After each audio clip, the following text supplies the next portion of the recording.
ముందుకు పోలేము. మీకు అందరికీ తెలుసు, చాలా చిన్న దేశం ఇజ్రాయిల్. కొన్ని వందల సంవత్సరాలు అక్కడ బయట ఇచ్చి 2 సంవత్సరాలు మీకు చెప్పే ప్రయత్నం చేస్తాను నేను, కేవలం ధర్మం కాపాడడానికి.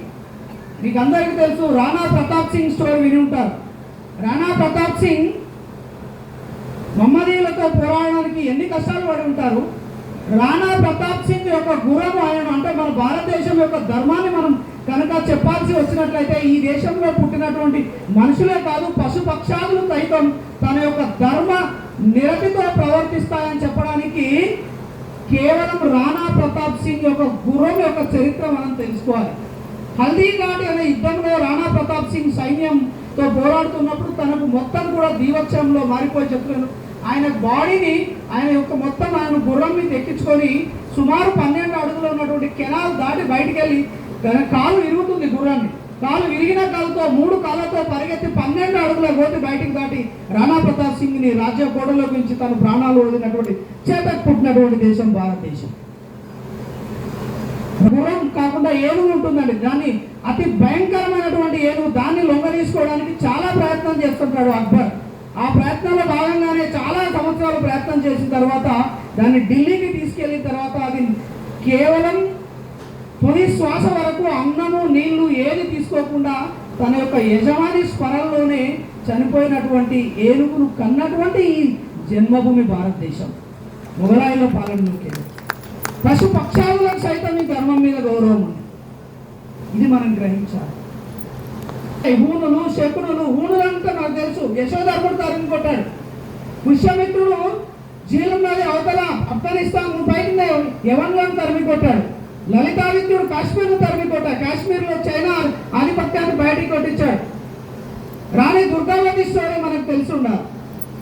ఇలా ఎందరో మహావీరులు, వీర వనితలు ఈ ధర్మం కోసం, ఈ నేల కోసం, ఈ నేలను కోసం తన ప్రాణాలను తృణప్రాయంగా వదిలి ఈ ధర్మాన్ని నిలబించిన కొందరి పేర్లు మీకు చెప్తాను నేను.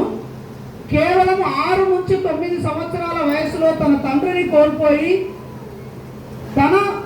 ఆ పిల్లలిద్దరిని కూడా మతం మార్చుకుంటే మిమ్మల్ని వదిలేస్తా అని చెప్పినటువంటి మొఘలాయులను, నేను నా స్వధర్మాన్ని వదిలిపెట్టను, నేను చనిపోయినా సరే అని చెప్పేసి ధర్మాన్ని వదిలిపెట్టకుండా నా తల్లిదండ్రుల ద్వారా నాకు ప్రాప్తించినటువంటి ఏ ధర్మం అయితే ఉంటుందో అదే ధర్మంలో ఉంటాను, నువ్వు చంపినా సరే అని చెప్పి వదిలిపెడితే ఆ 2 పిల్లలను కూడా, జోరావత్ సింగ్, ఫతేవత్ సింగ్, గురు గోవింద్ సింగ్ 2 కొడుకులను కూడా సజీవంగా సమాధి చేసి వదిలిపెట్టారు మహమ్మదీయులు. ఆ 2 ఈ దేశం కోసం ప్రాణార్పణ చేసినటువంటి యువ కిషోరాలను కన్నాడు ఈ భారతదేశం.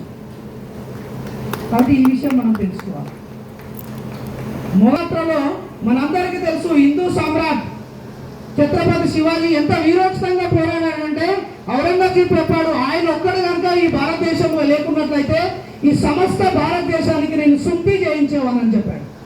మీకు అందరికీ తెలుసు సుంతి అంటే ఏంటో.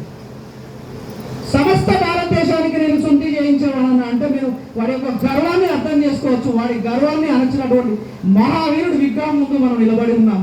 అలాంటి యొక్క వీరుడు సమానంగా తన యొక్క కుమారుడు కూడా ఔరంగజేబును ముప్పు తిప్పలు పెట్టి చివరికి తన యొక్క బంధువుల యొక్క కుటిల నీతిలో దొరికి 40 రోజులు జీవక్షవంగా మారి చర్మాన్ని, ఒక మేకను కనుక వేలాడదీసి చర్మాన్ని ఎలా తీస్తారో అలా తన చర్మాన్ని తీసి కారం పొడి పోసి, ఉప్పును పోసి, నాలుకను కోసి, కనుగుండ్లను పీకేసి 40 రోజులు నరకయాతన పెట్టినా కూడా ఔరంగజేబు మతం మార్చుకుంటే నేను బతికిస్తానంటే మతం మారేదే లేదు, నా శరీరం పోయినా అంటే తలను తీసి గోదావరి నదిలో విసిరేస్తారు. అలాంటి యువ కిషోరాన్ని కన్నటువంటి దేశం ఈ భారతదేశం. ఛత్రపతి శివాజీ మనం చూసుంటాం, చావాన్, చంబాజీ ఒక చిత్రాన్ని మనం చూసి ఉంటాం. అస్సాంలో మొఘల్ చక్రవర్తి చాలా రోజులు పోరాడిన తర్వాత కేవలం 24 సంవత్సరాల యువకుడు మొఘళ్ళతో పోరాడి అజేయంగా పోరాడుతూ తనకు తన దేహం మొత్తం కూడా జీవోత్సవంలా మారి 104 డిగ్రీల టెంపరేచర్తో బాధపడుతున్నా కూడా